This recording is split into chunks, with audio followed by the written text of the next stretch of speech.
Chapter 1. A most peculiar post-it was during the bleak winter of 1887, when the fog of London hung heavy like a shroud upon the city, that I found myself once again residing at Dowtoon 21B, Baker Street. My marriage had temporarily placed some distance between myself and my friend Sherlock Holmes, but fate, as it often does, had conspired to reunite us under the same roof. My wife had journeyed to Edinburgh to tend to her ailing mother, and I, finding our home unbearably silent in her absence, had eagerly accepted Holmes's invitation to return to our old lodgings. The bitter cold had driven most sensible Londoners indoors, and Holmes had been uncharacteristically idle for nearly a fortnight. I knew from experience that such periods of inactivity were dangerous for a mind as restless as his. Without the stimulation of a worthy problem, he would inevitably turn to the cocaine bottle, which I, as both friend and physician, regarded with the gravest concern. On this particular morning, I had risen early to find Holmes already seated at the breakfast table, his lean figure hunched over the morning papers, a half-eaten piece of toast abandoned at his elbow. The fire crackled in the hearth, battling valiantly against the chill that seeped through the windows, while Mrs. Hudson bustled about, replenishing our tea. "You seem preoccupied this morning, Holmes," I remarked, helping myself to the eggs and bacon that our landlady had prepared. "The criminal classes appear to be as affected by this wretched weather as the rest of London," he replied without looking up. "Not a single case worthy of intellectual pursuit in weeks. Even the most ambitious villain seems to have retreated to warmer climes." "Perhaps you should consider it a blessing," I suggested. "A well-deserved respite." Holmes snorted derisively. "My mind rebels at stagnation, Watson. Give me problems, give me work, give me the most abstruse cryptogram or the most intricate analysis, but spare me the hideous dullness of inactivity." I was about to offer some consolation when the doorbell rang with unusual vigour. Holmes's head snapped up, his grey eyes suddenly alert, like a hunting dog catching a scent. "A client," he murmured, "and one in a state of considerable agitation, judging by the urgency of the bell."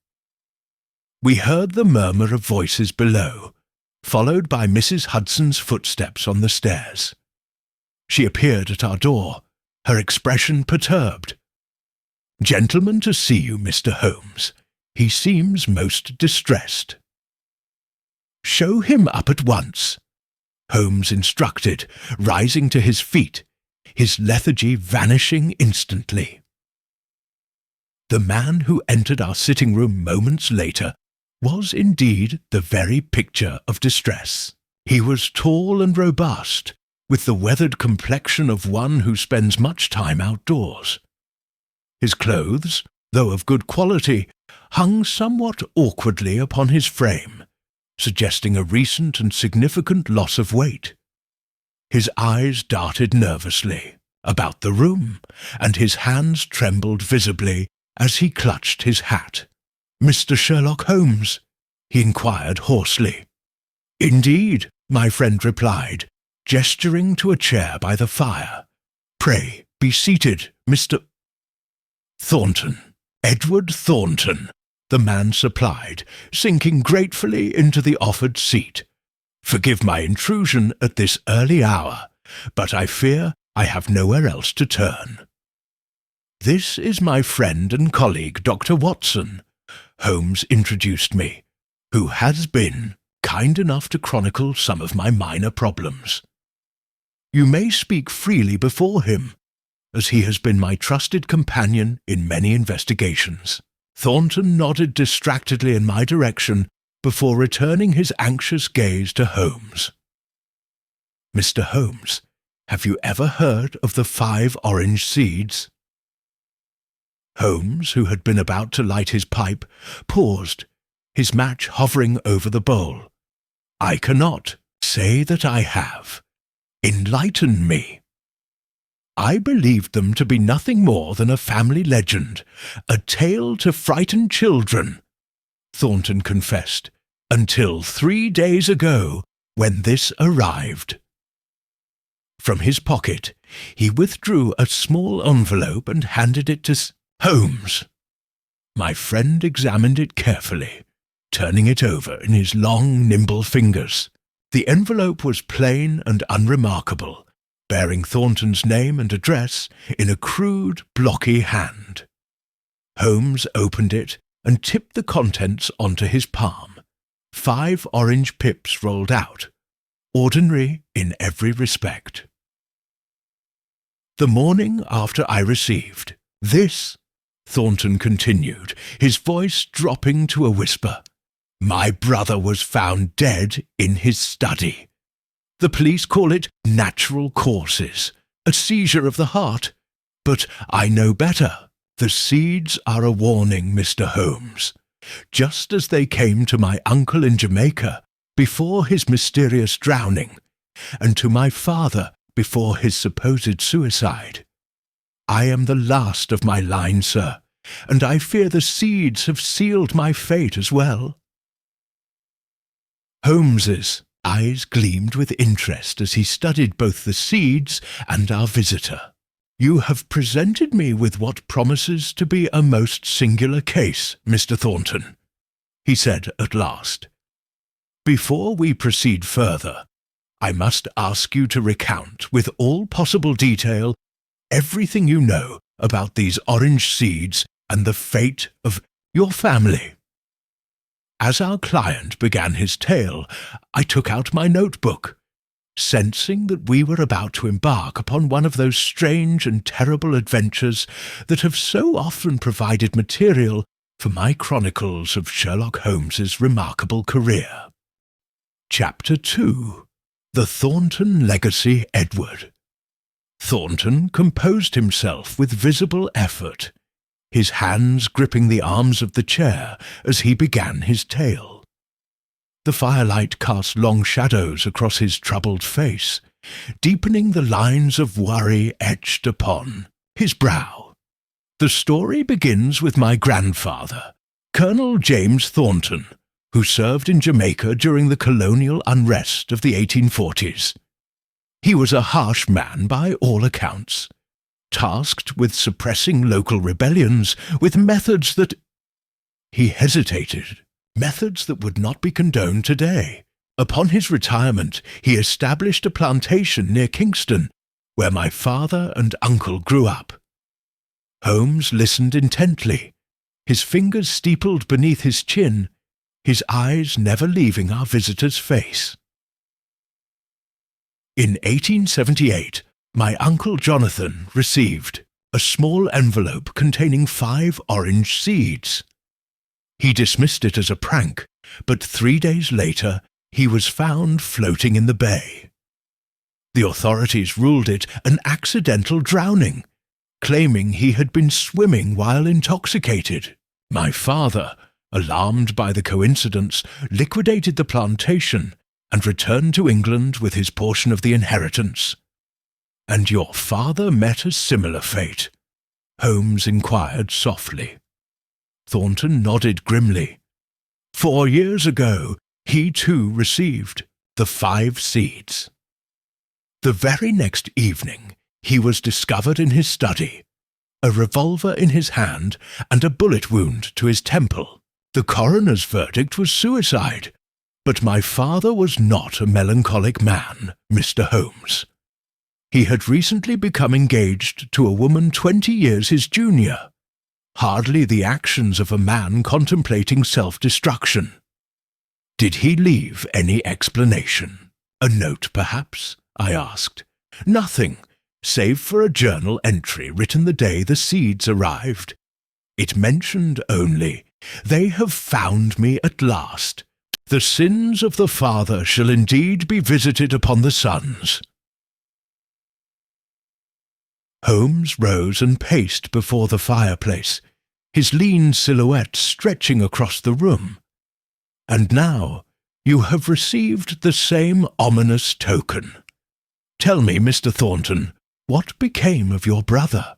An Alexander was found slumped over his desk 2 nights ago, his features contorted in what the doctor described as agonal terror.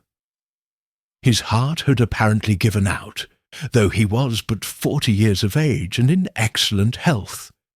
There was no sign of forced entry, no evidence of foul play. Yet I am convinced he was murdered, just as our father and uncle before him." Holmes abruptly halted his pacing. "The envelope, Mr. Thornton. Did you bring it with you?" "Indeed I did," our visitor replied, producing the item from his coat pocket. Holmes examined it under his magnifying glass, his expression inscrutable. "Postmarked from Rotherhithe," he murmured, "on cheap paper, available at any common stationer's. The writing is deliberately disguised, though I detect a certain education in the hand. Watson, what do you make of these seeds?" I took one between my fingers, inspecting it closely. "They appear to be ordinary orange pips, Holmes, such as one might find in any kitchen." "Precisely," Holmes concurred. "Yet they strike terror into the heart of our client. Mr. Thornton, have you any enemies who might wish you harm?" "None that I can think of," Thornton replied. "I lead a quiet life, managing the family investments. My brother was similarly reserved in his habits. And yet, someone has targeted your family with methodical precision over the course of decades," Holmes observed. "This speaks of a grudge most deeply held, a vendetta passed down, perhaps through generations. Tell me, what do you know of your grandfather's activities in Jamaica? The specific rebellions he suppressed?" "Very little, I'm afraid. Such matters were not discussed in our household. My father seemed eager to distance himself from that chapter of our family history." Holmes nodded thoughtfully. I shall need to examine the scene of your brother's death, as well as any family documents you may possess, particularly anything relating to Jamaica. The answer, I suspect, lies buried in your family's colonial past. There is a trunk of my grandfather's papers in the attic of our family home in Surrey, Thornton offered. "I've never examined them closely, but they might contain something of value." "Excellent," Holmes declared. "We shall accompany you there immediately. Watson, are you at liberty to join us on what promises to be a most unusual investigation?"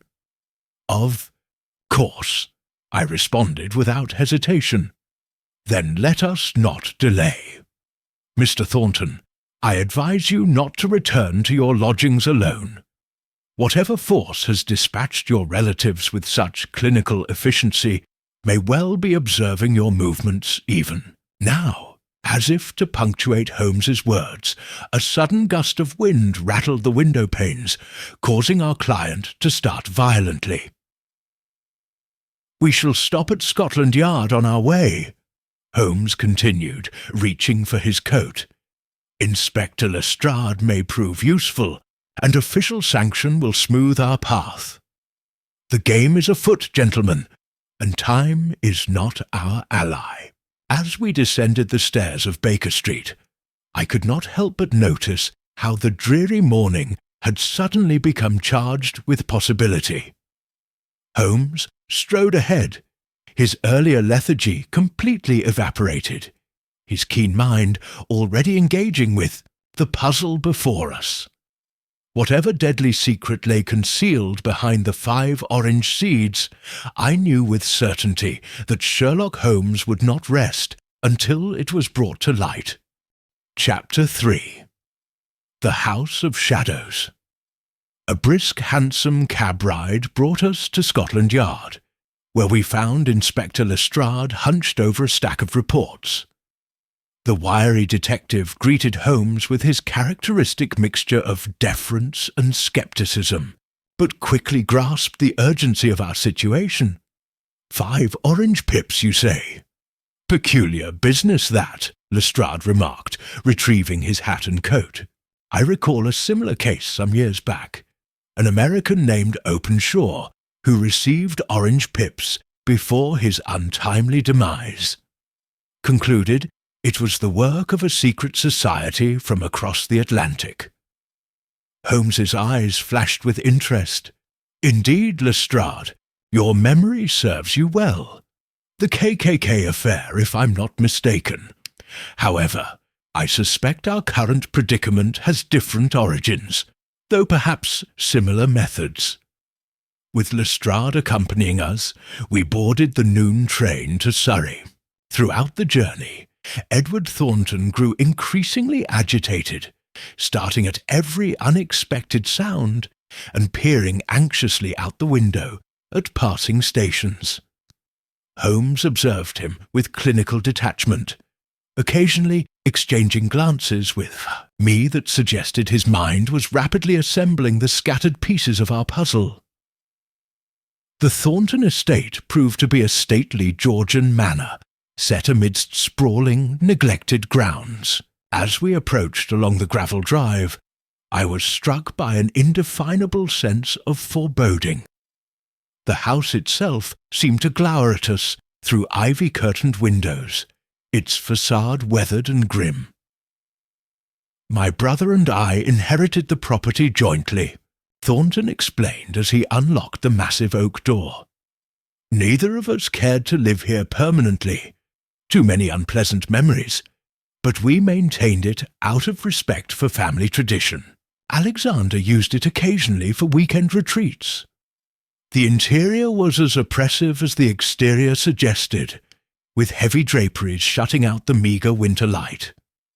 The air hung thick with the mingled scents of furniture polish, damp and something else, a faint cloying sweetness that I could not immediately identify. "Is anyone else in residence?" Holmes inquired, his keen eyes darting about the entrance hall. "Only Mrs. Beecham, the housekeeper, and Thomas, the groundskeeper. Both have been with the family for decades," Thornton replied. "My brother's body was discovered in the study this way." He led us down a dimly lit corridor to a handsomely appointed room, lined with bookshelves. A large mahogany desk dominated the centre, its surface meticulously arranged with writing implements, account books, and a single brandy snifter. "Everything remains as it was found," Thornton assured us. "I insisted nothing be disturbed until you could examine it." Holmes moved with practised efficiency, his eyes missing nothing as he circled the room. He bent to examine the carpet, the windowsill, the fireplace grate, occasionally pausing to retrieve some invisible particle with his forceps and deposit it in a small envelope. "Your brother was seated at the desk when discovered?" he asked. "Yes, slumped forward, as if he had fallen asleep while working," Thornton confirmed. Holmes knelt to inspect the underside of the desk, then rose abruptly. "The brandy," he said, picking up the snifter and wafting it beneath his nose. "Did your brother habitually indulge?" "Rarely, and never while working. He considered it a vice. Yet here is evidence of his last earthly refreshment," Holmes mused. "Inspector, I suggest you take possession of this glass. Have it analysed most thoroughly." Holmes continued his methodical examination, finally coming to rest before a curious ornament on the mantelpiece. A small carved figurine of dark wood, representing a grotesque, hunched creature with abnormally elongated limbs. "Unusual piece," he commented, picking it up gingerly. not European craftsmanship. A Jamaican artifact, I believe, Thornton replied. It's been in the family for generations. My grandfather brought it back, along with various other curios. And these curios, they would be among the papers you mentioned? Yes, in the attic. Shall I show you? The attic proved to be a repository of forgotten family history. Dust-covered trunks and crates filled the space, undisturbed for decades. Thornton led us to a sea chest marked with the initials JT, secured with a tarnished brass lock. I have the key here, he said, producing it from his waistcoat pocket. The chest creaked open to reveal a jumble of artifacts. Yellowed documents, leather-bound journals, medals, a tattered regimental flag, and several items of exotic origin. Holmes immediately set upon the journals, his fingertips dancing rapidly across the pages. Watson, Lestrade, examine these documents, he instructed, passing us several bundles of correspondence. Look for any mention of conflict, threats, or local disputes during Colonel Thornton's time in Jamaica. For nearly an hour, we worked in silence, the only sounds being the rustling of paper and the occasional murmur as one of us discovered something of potential interest. The daylight was beginning to fade when Holmes suddenly closed the journal. He had been reading with a decisive snap. Gentlemen, I believe I have found our connection, he announced. Mr. Thornton, your grandfather was indeed involved in suppressing a slave rebellion in 1842. The ringleaders were 5 brothers from a prominent local family, all executed by hanging on your grandfather's orders. These brothers were practitioners of obeah, a form of folk magic. The local population believed them to possess supernatural powers. But that was over 40 years ago, Thornton protested. Surely any witnesses would be dead? Holmes finished. Perhaps. But hatred can be handed down through generations, Mr. Thornton, just as faithfully as wealth or title. I believe someone has taken up the mantle of vengeance. The 5 orange seeds represent the 5 brothers, and they herald a death sentence as implacable as the one your grandfather pronounced. Then I am indeed marked for death, Thornton whispered, his face ashen. Not while I draw breath, Holmes declared. We have much to consider, and night is falling. I suggest we adjourn to the local inn. This house holds too many shadows for my liking. Chapter 4. The Obeah Connection. The Fox and Hounds Inn provided modest but comfortable accommodations for the night. After a simple dinner, we gathered in Holmes's room to assess our findings. Holmes had brought with him several items from the Auditu, Thornton estate. Colonel Thornton's journal, the wooden figurine, and a small cloth pouch discovered among the papers, containing what appeared to be dried herbs and tiny bones.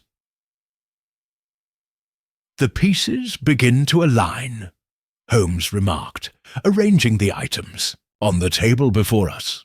What we face is a vendetta spanning nearly half a century and crossing oceans, a remarkable testament to the tenacity of human vengeance.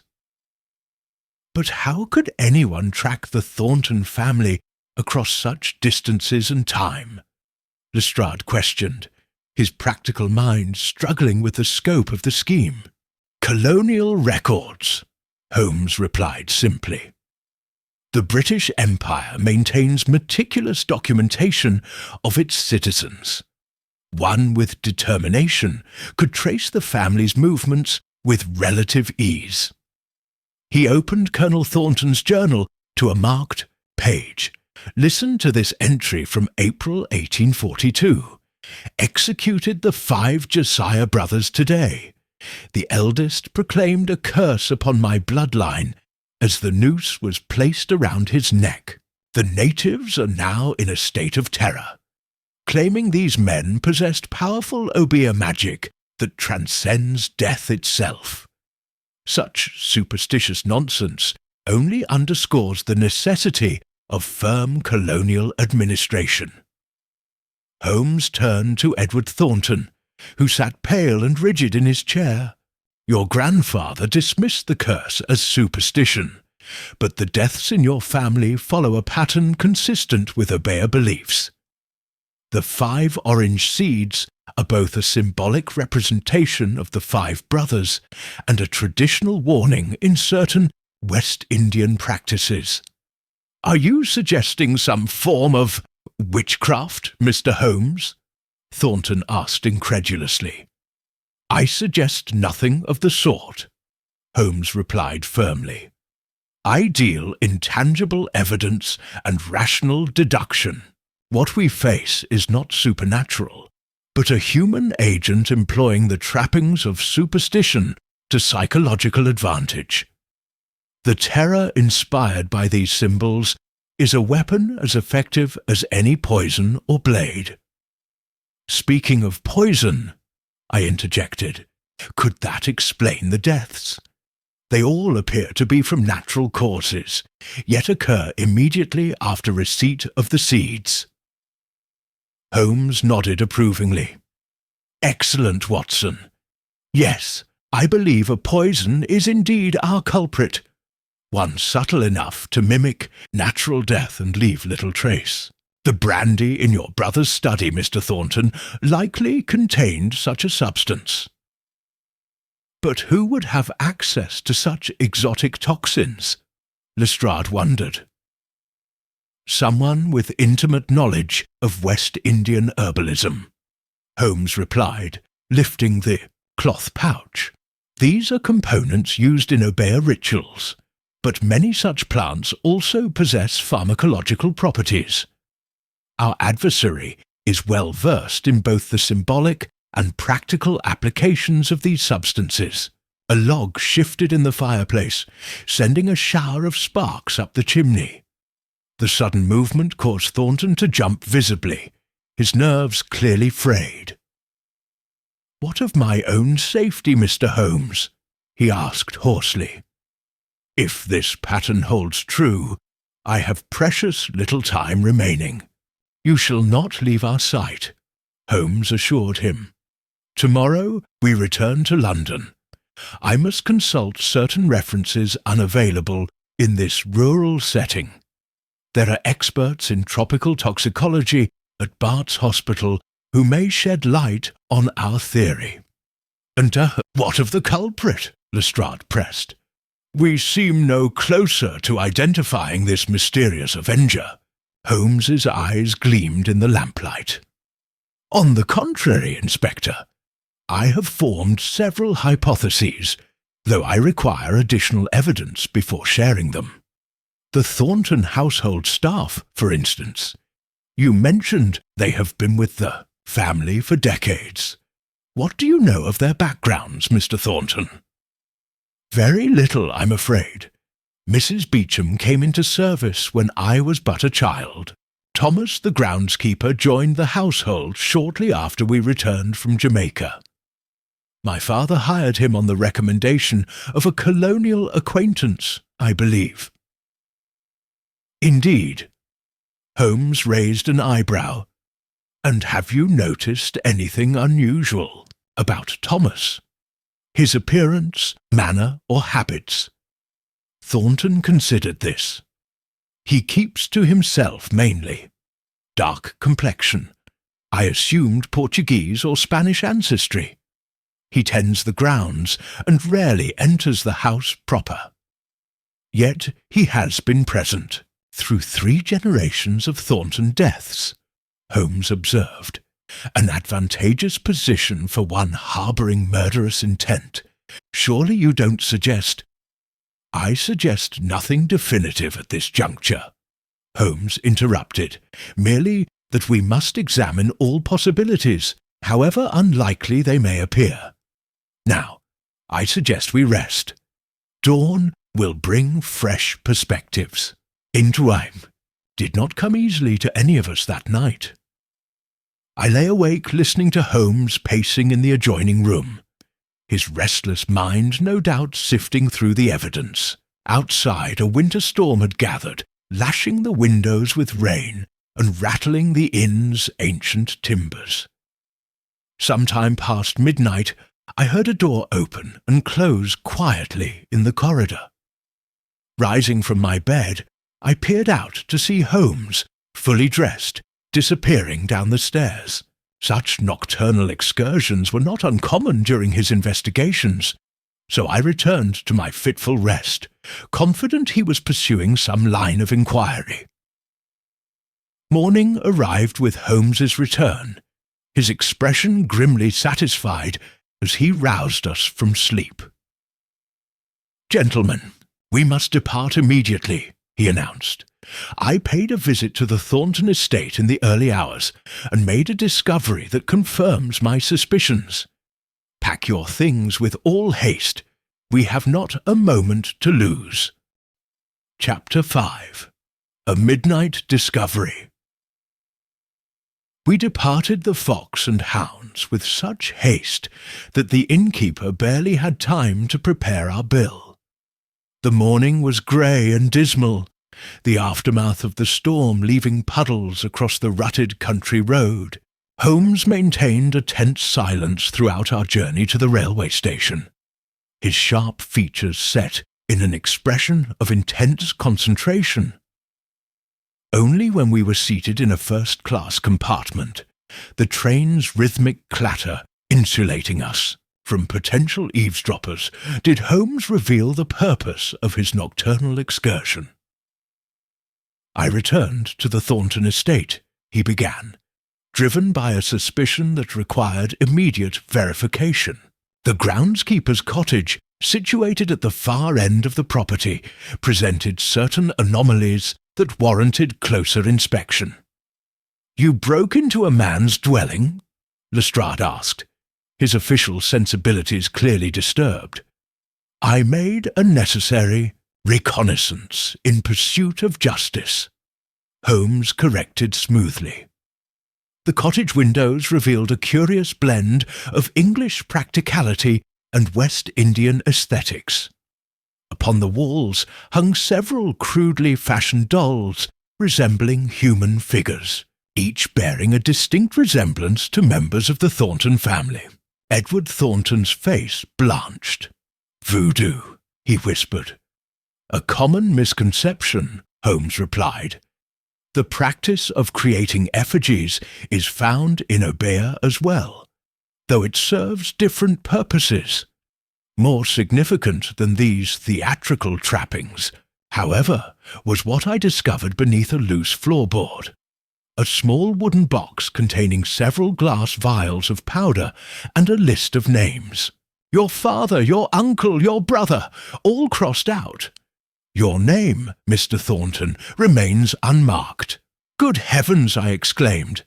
"Then Thomas is indeed our culprit. He is certainly involved," Holmes confirmed, though perhaps not alone. The handwriting on the list did not match the blocky script on the envelope containing the orange seeds. "I believe we face a conspiracy rather than a lone avenger." "But what is his connection to the Josiah brothers?" Thornton asked. "I suspect he is a descendant, perhaps a son or nephew of one of the executed men, brought to England specifically to enact this prolonged revenge. His position as groundskeeper provided perfect cover, allowing him unrestricted access to Gore estate while remaining virtually invisible to its inhabitants. We must arrest him immediately," Lestrade declared, already reaching for the communication cord. "Patience, Inspector," Holmes cautioned. "Thomas is merely one thread in this tangled web. I strongly suspect Mrs. Beauchamp is also complicit. Consider, as housekeeper, she would have access to food and drink, ideal vectors for administering poison. Furthermore, the Thornton deaths all occurred within the family home, where her presence would raise no suspicion. Mrs. Beecham? Thornton echoed incredulously. But she's practically a member of the family. The perfect disguise, Holmes observed. Tell me, does she have any distinctive physical characteristics? Thornton frowned in concentration. She walks with a pronounced limp, the result of a childhood accident, she claimed, and her hands— He paused, as if seeing them clearly for the first time. Her hands are marked with unusual scars, patterns almost, across the palms. Ritual scarification, Holmes declared. Common among certain West Indian cultures, particularly those practicing obeah. The patterns often denote familial lineage or ritual status. My God, Thornton whispered. She served us tea, prepared our meals, had unrestricted access to our household for decades, and bided her time, Holmes added grimly. The revenge was not to be swift. That would have denied the conspirators the satisfaction of prolonged suffering. Your family was to be eliminated systematically, one generation at a time, the survivors left to wonder and fear. Lestrade shook his head in amazement. An elaborate plot spanning decades. It's scarcely credible. Yet entirely human, Holmes countered. The desire for vengeance can be a powerful sustaining force. These people believe themselves to be executing justice for their murdered kinsman. The train began to slow as we approached London's outskirts. Holmes leaned forward, his voice dropping to ensure privacy. We now face a critical juncture. Our enemies will soon discover that I have uncovered their scheme. They will either flee or accelerate their plans against Mr. Thornton. I believe the latter more likely. Having waited so long to complete their vendetta, they will not abandon it easily. What do you propose? I asked. We shall set a trap, Holmes replied, his eyes gleaming. Mr. Thornton will return to his London residence, apparently unaware of the danger. Lestrade, you will position your men discreetly around the property. Watson and I will remain with our client. When the conspirators make their inevitable attempt, we shall be waiting. It seems a terrible risk, Thornton protested, his voice quavering. Less risky than allowing them to choose the time and place of their attack. Holmes assured him. Better to control the circumstances than remain perpetually on the defensive. As our train pulled into the station, I observed Holmes surreptitiously checking his revolver. His expression was one I had seen many times before. The hunter anticipating the final confrontation with dangerous prey. For all his intellectual detachment, Sherlock Holmes possessed a streak of cold steel when facing those who preyed upon the innocent. Come, gentlemen, he said, rising as the train shuddered to a halt. The final act of this family tragedy is about to unfold, but I intend to rewrite its conclusion. Chapter 6. The Trap is Set. Edward Thornton's London residence was a handsome townhouse in Belgravia, the sort of dwelling that spoke of old money and careful investment. By mid-afternoon, we had established ourselves within, Holmes directing Lestrade's men to inconspicuous positions around the perimeter.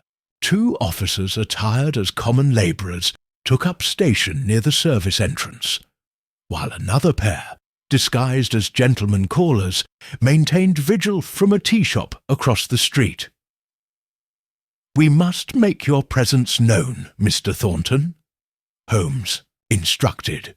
Send your manservant out on visible errands. Have him mention to local shopkeepers that you have returned unexpectedly from Surrey. News travels quickly in London. particularly through the network of household staff. But won't that hasten their attack? Thornton asked nervously, pacing the drawing room. That is precisely our intention, Holmes replied. Better to face danger at a time of our choosing than live in perpetual fear. Now tell me of your household, staff here in London. How long have they been in your employ? Jenkins, my valet, has been with me for 8 years. Mrs. Potter, the cook, for nearly 12. Both came with excellent references and have proven entirely trustworthy. Nevertheless, they are to be told nothing of our suspicions, Holmes cautioned. The fewer who know our purpose, the better our chances of success. The remainder of the day passed in tense anticipation. I observed Holmes examining every aspect of the house's security, testing windows, inspecting locks, and scrutinizing the servants' movements with discreet attention. As darkness fell, he positioned himself in Thornton's study, the curtains slightly parted to afford a view of the street below. I believe our quarry will make their move tonight, he remarked. Having tracked the Thornton line with such dedication, they will surely have contacts in London who can inform them of our client's return. But how will they gain entry?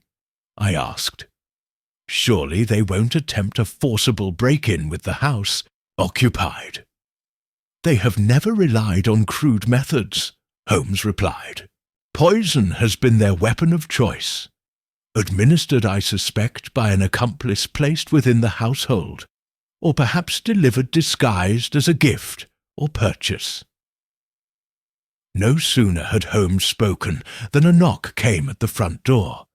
We heard Jenkins crossing the hall to answer it. A moment later, he appeared at the study door. "A package for you, sir," he announced to Thornton. "Delivered by a boy who didn't wait for a response." The package, wrapped in brown paper and tied with twine, sat ominously on the silver salver. Holmes motioned for Jenkins to place it on the desk, then dismissed him. "Observe how our adversaries maintain their pattern," Holmes murmured, examining the package without touching it. "The orange seeds herald death, which follows in a manner seemingly natural, yet invariably prompt." With delicate precision, Holmes used a letter opener to cut the twine, then unwrapped the paper to reveal a small wooden box carved with intricate symbols. Inside, nestled in black velvet, lay a bottle of amber liquid labelled "Finest Jamaica Rum," a gift from an old colonial friend. "Ingenious," Holmes remarked. "The poison delivery system evolves, but the message remains consistent. The reference to Jamaica reinforces the connection to your family's past, while the rum itself, a product of the region, serves as both symbolic vengeance and practical murder weapon." Using a handkerchief to protect his fingers, Holmes carefully extracted the bottle and held it to the light. "Note the nearly imperceptible sediment at the bottom. This is no ordinary spirit." A sound from the hallway caught our attention, a faint creak of floorboards. Holmes silently motioned us to positions flanking the door, extinguishing all but a single lamp as he did so. The house fell into expectant silence, broken only by the ticking of the mantel clock and distant street sounds. Minutes passed like hours. Then, with shocking suddenness, the study door opened. A figure slipped inside, a woman of advanced years, her grey hair pulled severely back, her stooped posture belying the alertness in her eyes as they fixed upon the opened package. "Mrs. Beecham," Thornton gasped. The housekeeper's head snapped up, her expression transforming from surprise to cold hatred in an instant. "Mr. Thornton," she acknowledged, her voice carrying a faint but unmistakable West Indian lilt that I had not detected in our previous encounter. "You were not meant to be here." "Yet here I am," Holmes declared, stepping from the shadows, "as are Inspector Lestrade and Dr. Watson. Your conspiracy has reached its conclusion, madam."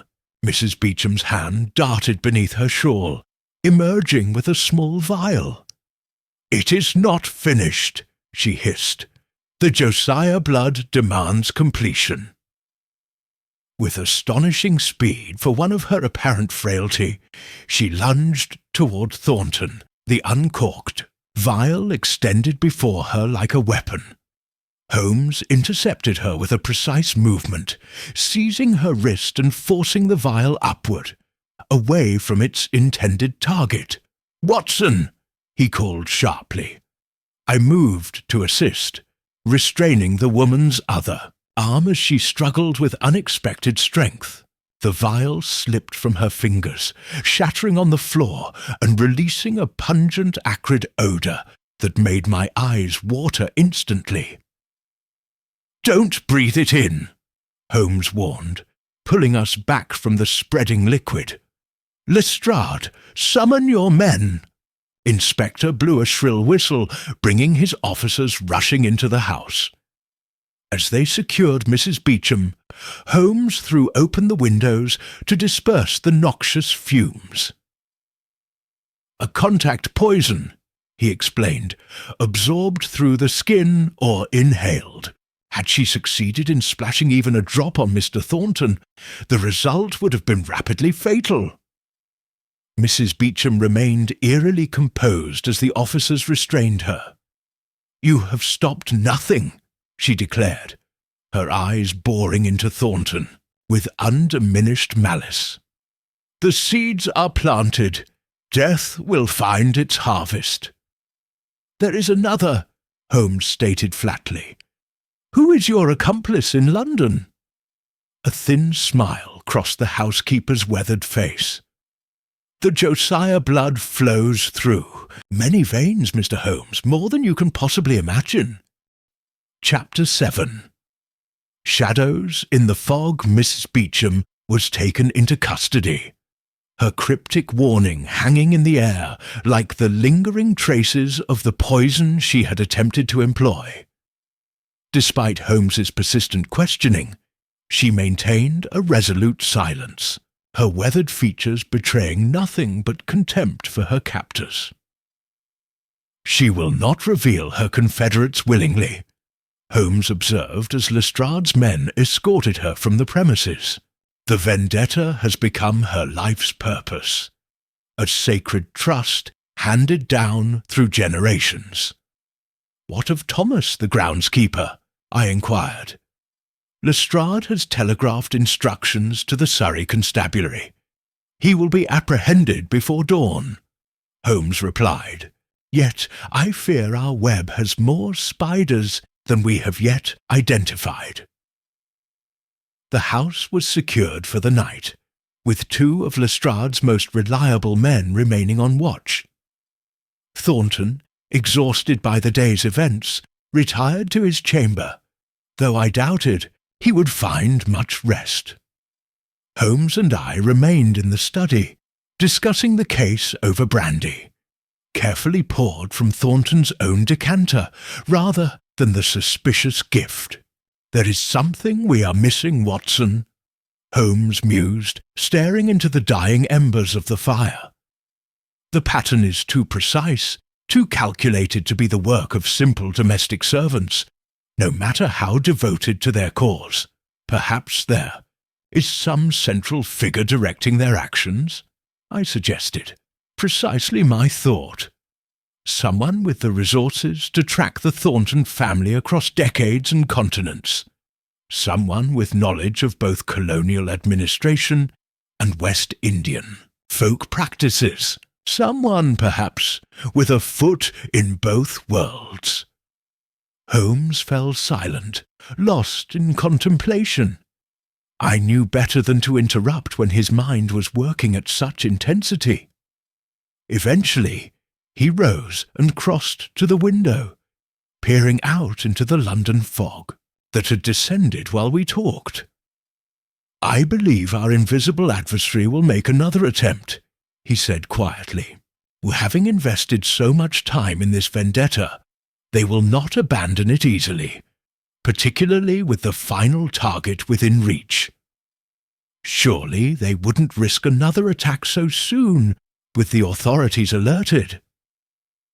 "That depends on what drives them," Holmes replied. "If it is merely hatred, perhaps not.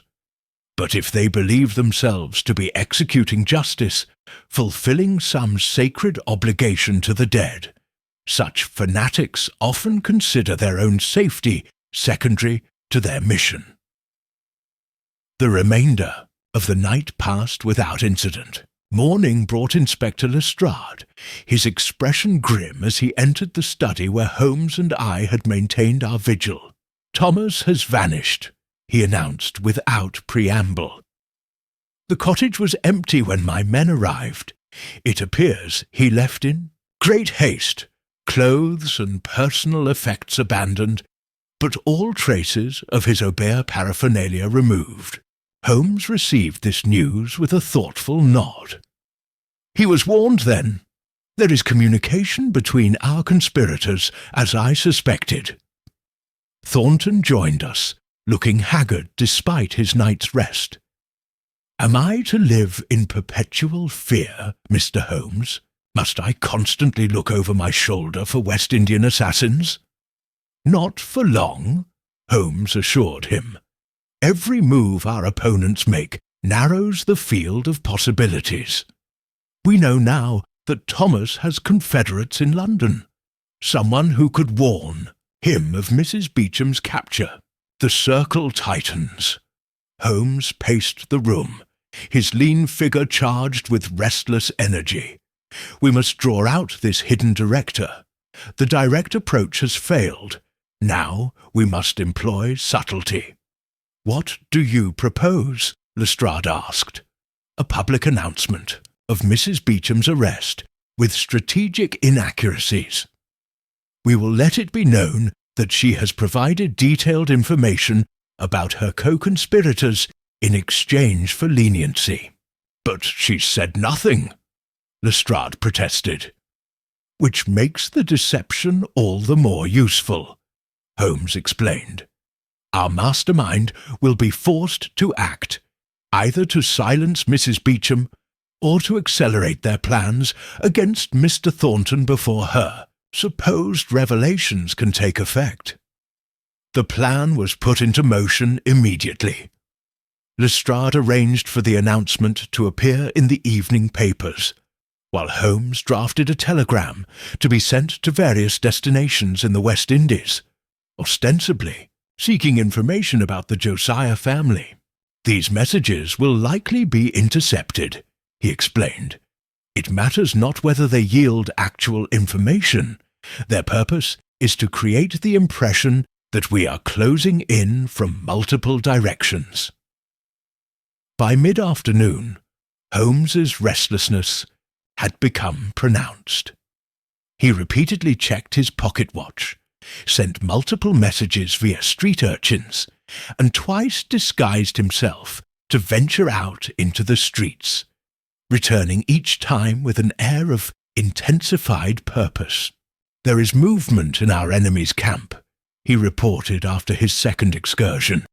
"My contacts in the Docklands report unusual activity among the West Indian community. Questions are being asked about the Thornton case."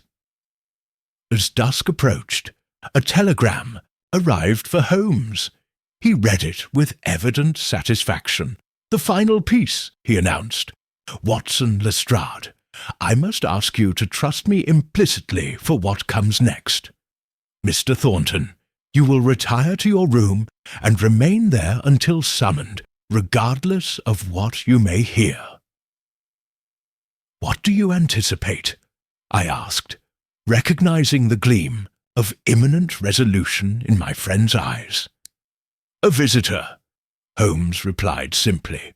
One who believes themselves to be arriving for a confidential meeting with Edward Thornton, arranged through intermediaries sympathetic to the Josiah cause. You've set a trap, Lestrade realized. Indeed, our quarry approaches, believing Mr. Thornton has expressed willingness to make financial restitution to the Josiah descendants in exchange for ending the vendetta. Such negotiations would naturally require the presence of the family's principal representative. It seems a desperate gambit, I observed. Desperation often attends the endgame, Watson, Holmes replied, extinguishing all but a single lamp. Now, to your positions. Our guest will arrive within the hour. Chapter 8. The Spider's Web. The appointed hour approached with agonizing slowness. Holmes positioned Lestrade behind a Japanese folding screen in the corner of the study, while I concealed myself in a small anteroom. The door left slightly ajar to afford me a view of the proceedings. Holmes himself took Thornton's place at the desk, the lamp arranged to cast his face in shadow while illuminating the chair opposite. Remember, he whispered as we took our positions, no matter what transpires, make no move until I give the signal.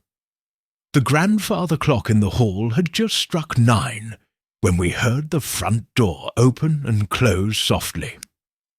Jenkins had been instructed to admit our visitor without announcement, and then to retire immediately to the kitchen. Footsteps approached the study, measured confident steps that spoke of neither hesitation nor concern. The door opened to reveal a figure that momentarily confounded my expectations. Rather than the West Indian I had anticipated, there stood an Englishman of distinguished bearing, perhaps 60 years of age, impeccably attired in evening dress. His silver hair and patrician features suggested aristocratic lineage, while the walking stick he carried, topped with an ornate silver knob, completed the picture of a gentleman of means. Mr. Thornton, the visitor greeted, his voice cultured and refined. How good of you to agree to this meeting. I trust we can resolve our historical differences without further unpleasantness. Holmes, his face still obscured by shadow, gestured to the chair opposite. Please be seated. I confess I expected someone of a different heritage. The man smiled thinly as he took the offered seat. I imagine you did. The colonial mind tends towards certain expectations, does it not? Allow me to introduce myself. I am Sir James Harrington, formerly of the Colonial Office, now retired to private pursuits. And your connection to the Josiah family?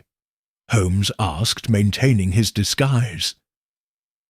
A complex one, Harrington replied, setting his walking stick against the desk. My mother was the daughter of a plantation owner and a slave woman, a common enough arrangement in the colonies, though seldom acknowledged in polite society. Her mother was a Josiah before her forced marriage, which makes the executed brothers my great-uncles. He leaned forward, the lamplight now illuminating a face that, despite its European features, revealed subtle hints of mixed ancestry in the set of the cheekbones and the texture of the hair.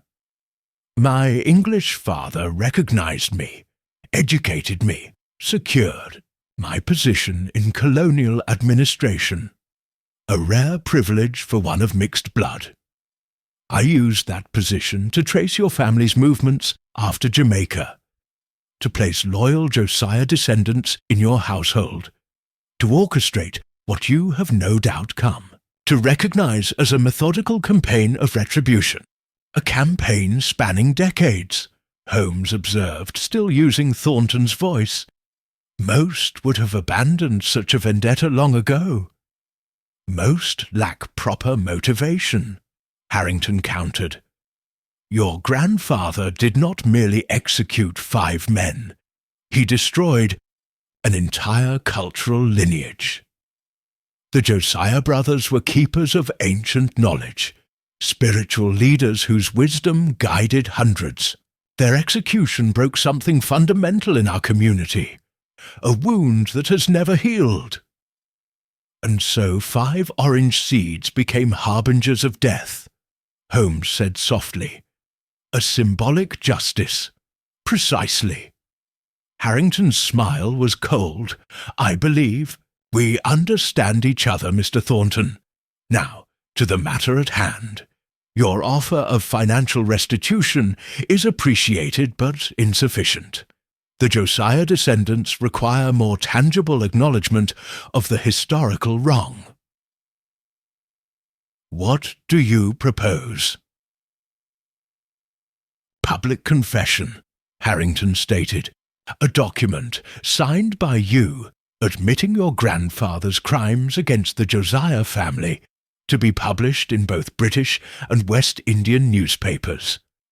Additionally, the return of certain artifacts taken from Jamaica, ritual items of spiritual significance, the items in the attic chest, Holmes mused, and if I agree to these terms, then the vendetta ends.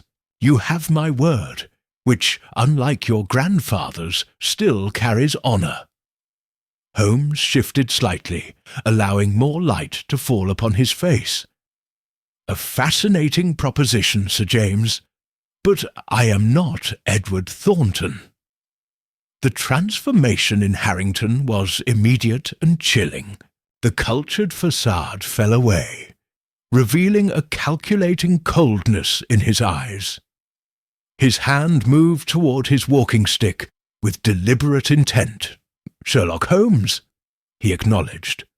I wondered if we might eventually cross paths. Your reputation precedes you. As does yours in certain circles, Holmes replied. The man who vanished from colonial office records after a distinguished career, the mysterious benefactor of West Indian immigrants in London's East End, the collector of rare botanical specimens with unusual properties. Harrington's fingers closed around his walking stick. You've been thorough, but thoroughness alone will not save Mr. Thornton. With startling speed, he twisted the silver knob of his walking stick, revealing a slender blade concealed within. In the same motion, he rose to his feet, his intention unmistakable. Lestrade, Watson, now! Holmes called sharply, throwing himself sideways as Harrington lunged forward. The inspector emerged from behind the screen while I burst from the anteroom. Harrington, finding himself suddenly outnumbered, backed toward the door, the blade held before him defensively. This changes nothing, he declared. The seeds have been planted for generations. The Thornton line ends with Edward, one way or another. I think not, came a new voice from the doorway behind him. Harrington turned to find himself facing Edward Thornton, flanked by 2 constables who had been stationed in the hallway. His momentary distraction gave Holmes the opportunity to close, the distance between them striking Harrington's wrist with calculated precision. The blade clattered to the floor as Lestrade moved in to secure the prisoner. Sir James Harrington, Lestrade pronounced formally, I arrest you for conspiracy to commit murder and the attempted murder of Mr. Edward Thornton. As the constables led Harrington away, his composure returned, a mask of aristocratic dignity sliding back into place. But his parting words, directed at Thornton, carried an unsettling weight. We are bound by blood and history, you and I, more closely than you know. Chapter 9. Blood and History. The aftermath of Harrington's arrest brought a temporary calm to the Thornton household. Inspector Lestrade departed with his prisoner, promising to return the following morning with a full report. Thornton, visibly shaken by the confrontation, retired to his chambers, leaving Holmes and me alone in the study. His parting words troubled our client deeply, I observed, pouring 2 glasses of brandy. Holmes nodded, settling into an armchair before the fire. "With good reason, Watson. I believe Sir James implied a connection beyond that of victim and avenger, a connection Thornton may have suspected but never fully acknowledged. You don't mean—" "Colonial history is rife with such entanglements," Holmes interrupted gently. "The plantation system created many unacknowledged bloodlines. Colonel Thornton spent years in Jamaica before his marriage to an Englishwoman. It would not be unprecedented if he had fathered children with local women, perhaps even within the Josiah family itself, making Harrington and Thornton distant relatives," I concluded. "Good heavens! A speculation only," Holmes cautioned, though one that would add a layer of Shakespearean complexity to our drama. The true irony is that Harrington, in his quest to avenge a colonial injustice, adopted the very methods of those he despised. Manipulation, deception, exploitation of the vulnerable. We sat in contemplative silence for some minutes, each lost in our own thoughts. The case had exposed darker corners of empire than were typically acknowledged in polite society. The long shadows cast by colonial excesses reaching across decades to claim new victims. Dawn was breaking when an urgent knocking at the front door roused us from our reverie. Moments later, a breathless constable burst into the study. "Mr. Holmes, Inspector Lestrade sent me straight away. There's been a development at the station." "Harrington?" Holmes asked sharply, already reaching for his coat. "Dead, sir. Found in his cell not an hour ago." Holmes's eyes narrowed. "By what means?" "That's just it, sir. The police surgeon can't determine the cause. No marks of violence, no sign of poison. He simply expired." "We shall see about that," Holmes declared. "Watson, your medical expertise may prove invaluable. We must make haste."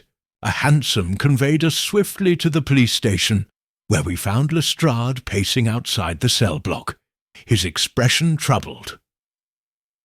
"I had him under constant surveillance," the inspector insisted as he led us to the cell. "2 of my best men watching, in shifts. No one entered, nothing was passed to him. Yet shortly before dawn, the guard noticed Harrington had ceased moving. The cell was small but adequate, containing a simple cot upon which the body now lay. Sir James Harrington's aristocratic features were composed in an expression of strange serenity, betraying nothing of his final moments. We performed a preliminary examination while Holmes scrutinized the cell with meticulous attention, examining the floor, walls, and sparse furnishings. "No obvious cause of death," I reported. "No signs of poison, strangulation, or cardiac arrest. His skin bears an unusual pallor, and there's a faint, sweet odour I cannot immediately identify." "Look at his right hand," Holmes directed. "The palm." I gently turned the hand, revealing a small, almost imperceptible puncture wound in the centre of the palm. "A needle, perhaps?" I suggested. "Or a thorn," Holmes countered. "Search his clothing, Lestrade. Every pocket, every seam."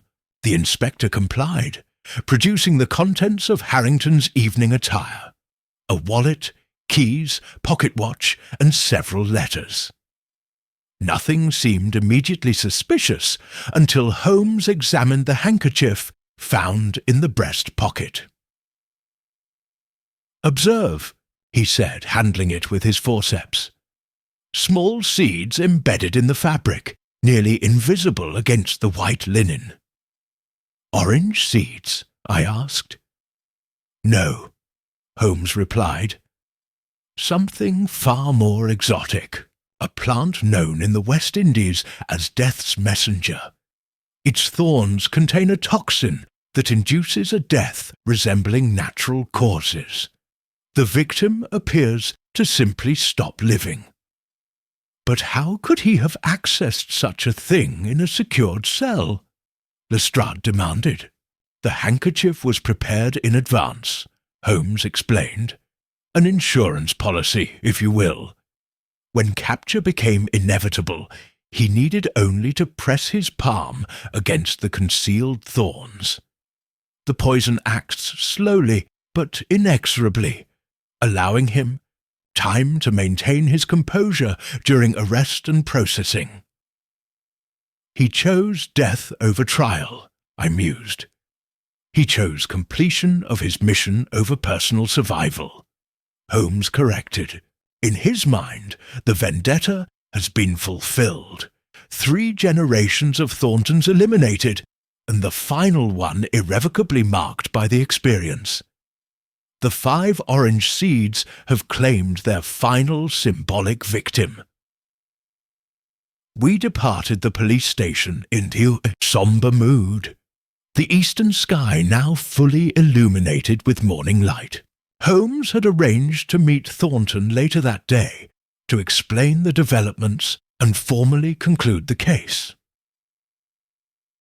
"What troubles me," I remarked as our cab rattled through London's awakening streets, "is whether justice has truly been served."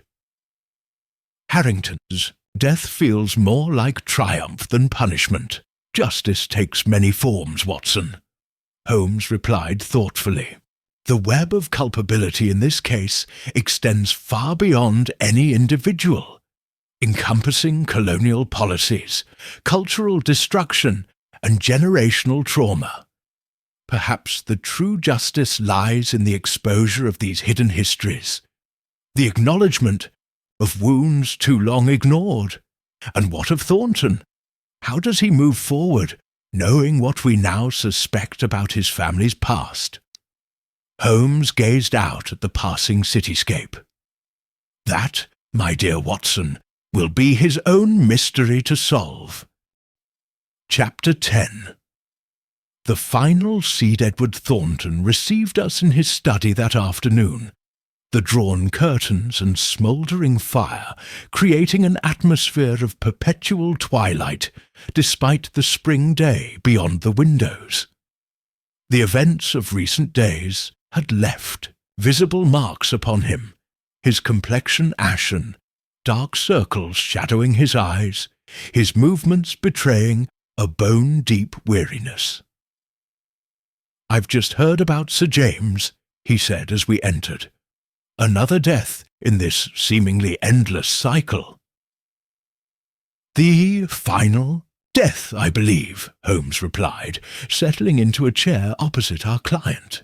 "With Harrington's passing, the vendetta that has haunted your family for generations has reached its conclusion." "Has it?" Thornton questioned softly. His final words suggested connections yet unexamined. Holmes studied him thoughtfully. "You've suspected something for some time, haven't you, Mr. Thornton? Some family secret hinted at, but never fully disclosed." Thornton rose and crossed to a small writing desk in the corner. From its drawer, he withdrew a leather-bound journal, its pages yellowed with age. "My father's private diary," he explained, returning to his seat. "I discovered it after his death, hidden among his legal papers. It contains entries that I've struggled to reconcile with my understanding of my family history." He opened the journal to a marked page and read aloud. "Father's legacy weighs heavier with each passing year. The wealth we enjoy, The position we maintain in society, all built upon foundations I dare not examine too closely. Jamaica's shadows reach long across the ocean. Sometimes I imagine I see her features in Alexander's profile, in Edward's eyes. Blood will tell, they say. God help us if it does. Thornton closed the book gently. He never specified who she was, but there were other references, oblique mentions of a Jamaican connection that haunted him. I believe my grandfather had a relationship with a Josiah woman, possibly even fathered children with her before ordering the execution of her brothers, making Harrington not merely your family's nemesis, but your distant relative, I observed. The irony is almost unbearable, Thornton admitted. To think that the man who orchestrated my brother's death, my father's suicide, might share my blood. Colonial history is written not merely in official documents, but in the very bloodlines of families on both sides of the divide, Holmes commented. The Josiah vengeance was, in its way, a family affair from beginning to end. Thornton placed the journal on the table between us. What happens now, Mr. Holmes? The immediate threat may have passed, but I find myself unable to simply return to my former life, knowing what I now know. That, Mr. Thornton, is entirely your decision, Holmes replied. You stand at a unique crossroads, the last of your direct line, yet possibly connected to a broader family you've never acknowledged. The colonial sin has been exposed, the vengeance enacted. What follows could be a new chapter entirely. You speak of reconciliation? Thornton asked incredulously. After all that has occurred? I speak of truth, Holmes corrected. The vendetta thrived in shadows and secrets. Perhaps healing begins with illumination. Our conversation was interrupted by Jenkins, who entered bearing a small silver tray. A telegram for you, sir, he announced, presenting it to Thornton. Our client opened it with visible trepidation, his expression shifting from wariness to confusion as he read. It's from Jamaica, he said, handing the telegram to Holmes. From someone named Eliza Josiah, claiming to be my grandfather's unacknowledged daughter, and my aunt. Holmes scanned the message quickly. She expresses condolences for your brother's death and reveals that she has opposed the vendetta for decades. She invites you to Kingston to discuss what she calls the untold history of our shared bloodline. Could it be another trap? I suggested. I think not, Holmes replied. The vendetta has run its course. This reads as a genuine attempt at connection, perhaps the first step toward healing a wound that has festered across generations and continents. Thornton stared into the fire, his face reflecting both uncertainty and a fragile hope. What would you advise, Mr. Holmes? I would advise that running from uncomfortable truths seldom leads to peace, Holmes answered. Your family has been defined by this vendetta for half a century. Perhaps it is time to redefine it through understanding rather than fear. For several moments Thornton remained silent, the weight of history and future possibility visibly pressing upon him. When he finally spoke, his voice carried a new resolve. I shall go to Jamaica, he declared. Whatever truths await me there, they cannot be more terrible than the half-knowledge that has haunted us for generations. Holmes nodded approvingly. A courageous decision, and I believe a wise one. As we took our leave shortly thereafter, I could not help remarking on the unexpected turn of events. From murder investigation to family reunion. A most unusual conclusion to a case, Holmes. Is it a conclusion, Watson? He mused as we walked through London's bustling streets.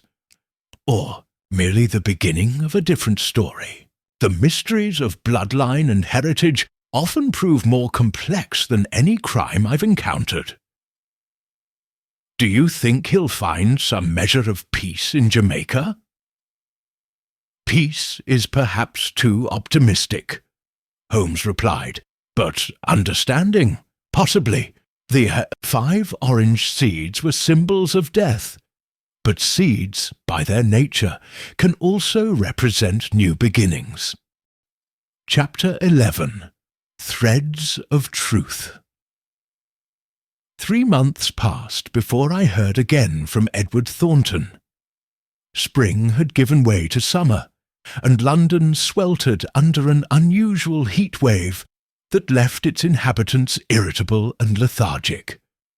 Holmes and I had been occupied with several minor cases, none requiring his full intellectual resources, much to his dismay, when a telegram arrived inviting us to dine with Thornton at his club the following evening. "He has returned from Jamaica, then," I remarked, watching Holmes examine the message. "Indeed, and apparently with news he deems significant enough to share in person," Holmes replied. "I confess a certain curiosity about the outcome of his journey."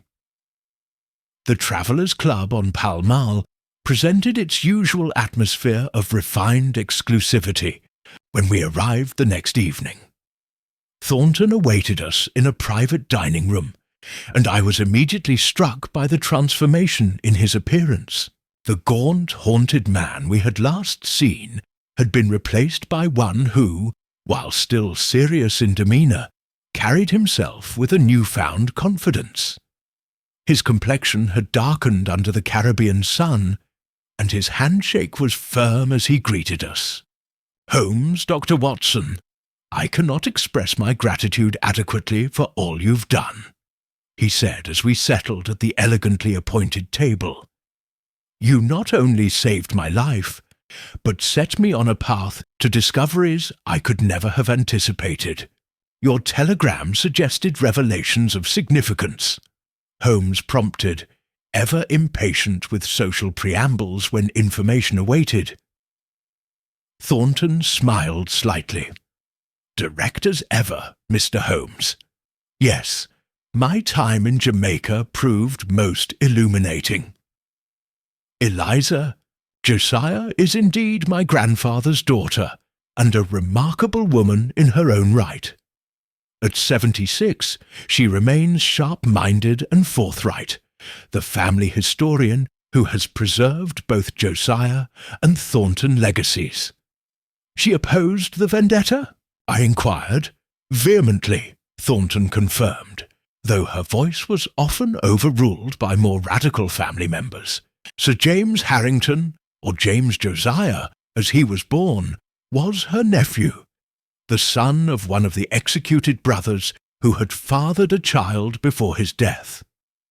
Eliza raised him herself, but was horrified when he dedicated his life to pursuing vengeance." "And what of your family connection?" Holmes asked, his keen eyes studying Thornton's face. "My grandfather had a relationship with Eliza's mother before his marriage. When she became pregnant, he arranged a marriage for her to a local plantation worker, a common colonial practice to maintain appearances. But he acknowledged Eliza privately and provided for her education, even as he denied their connection publicly. The waiter arrived with our first course, temporarily halting the conversation. When he had departed, Thornton continued in a lower voice.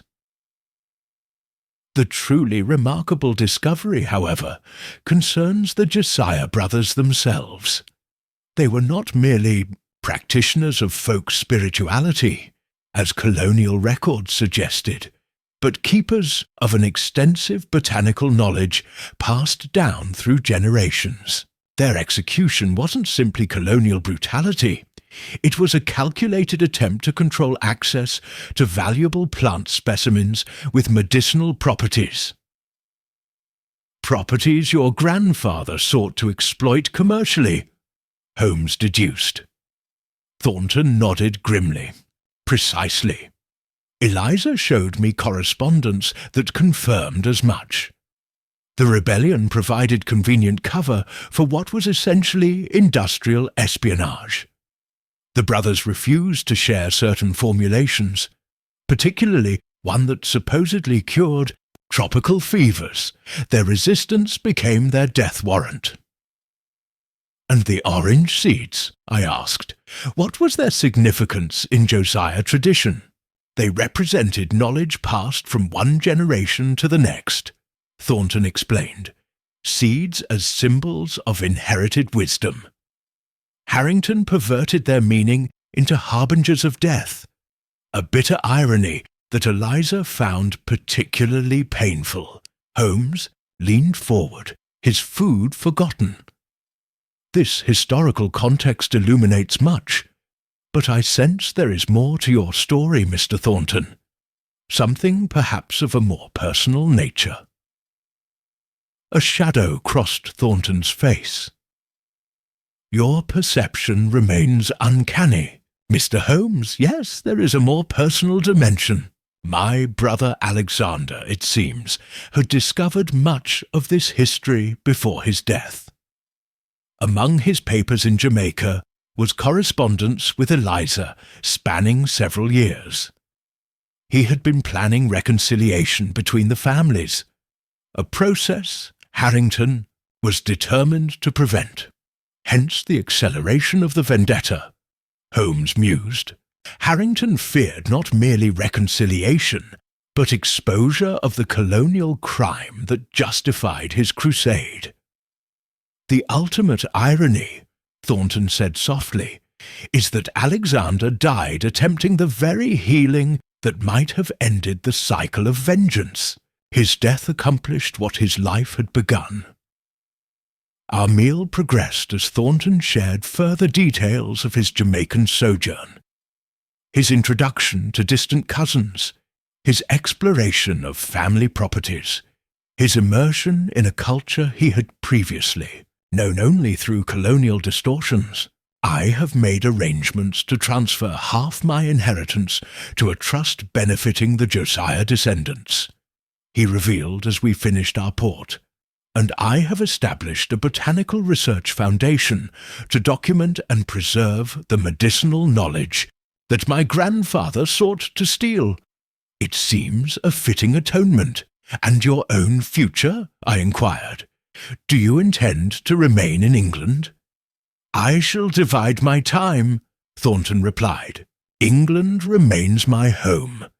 But Jamaica now represents not a family curse, but a heritage to be reconciled.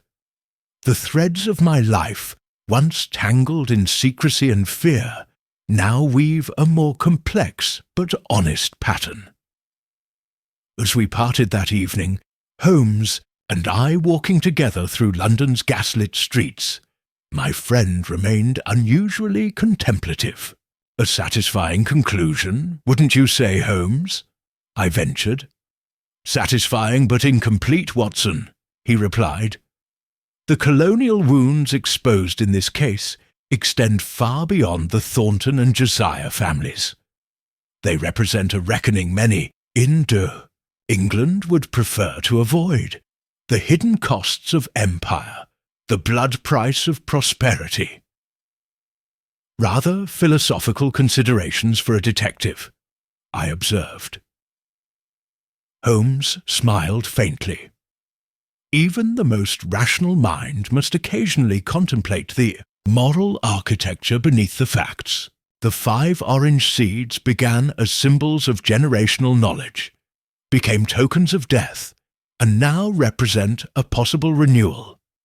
A fascinating evolution that speaks to the human capacity for both vengeance and reconciliation. Chapter 12. The circle closes. It was a crisp autumn afternoon, nearly a year after the conclusion of the Thornton case, when I found myself once again in the familiar confines of 221B Baker Street. Holmes sat by the window, his lean silhouette outlined against the golden light as he methodically filled his pipe. The sitting room remained much as it always had. Scientific apparatus competing for space with stacks of newspapers and curious mementos from past cases.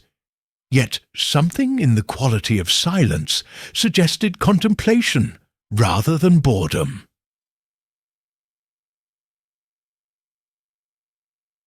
"Letter from Jamaica this morning," Holmes remarked, gesturing toward an envelope on the side table. "Our friend Thornton continues his remarkable journey of discovery." I picked up the letter, noting the elegant handwriting and foreign stamp. He has been most diligent in his correspondence. What news does he bring? The Botanical Foundation flourishes, it seems. Already they have isolated several compounds of medicinal value from plants the Josiah brothers sought to protect. Modern, science validating ancestral wisdom. A pleasing symmetry, wouldn't you say? Indeed, I agreed, scanning the closely written pages. And he mentions a visit from Eliza Josiah to London next spring. A family reunion that Colonel Thornton could scarcely have imagined, Holmes observed. History rarely moves in the straight lines we might prefer, Watson. It circles, doubles back, creates patterns only visible with sufficient distance. The afternoon light slanted lower, casting long shadows across the room as I read Thornton's detailed account of his ongoing work. His letter conveyed not merely facts, but a sense of purpose that had been notably absent when we first encountered him. A man defined by fear, now reshaping his legacy through conscious action. Nay, he writes that the local authorities have formally acknowledged the historical injustice against the Josiah brothers. I noted, a small but significant victory. Empire seldom admits its transgressions readily, Holmes replied. Such acknowledgments represent hard-won progress. Our conversation was interrupted by Mrs. Hudson bringing tea, her familiar domestic routine grounding the exotic narrative unfolding through Thornton's correspondence. As I poured for us both, I reflected on how this case had differed from so many others in our long association. Most of our investigations end with an arrest or a death, I mused. Rarely do we witness such transformation in those we assist. Holmes accepted his cup with a nod of thanks. Our usual province is justice, Watson, the restoration of order disrupted by criminal intent. But justice and healing are distinct concepts, often separated by vast chasms of circumstance and time. The Thornton case bridges that gap in an unusual way. You seem almost philosophical about it, Holmes. A faint smile touched his austere features. Perhaps I am. The 5 orange seeds presented a puzzle of human complexity rather than mere criminal ingenuity. The solution required understanding not just the mechanism of murder, but the historical wounds from which it sprang.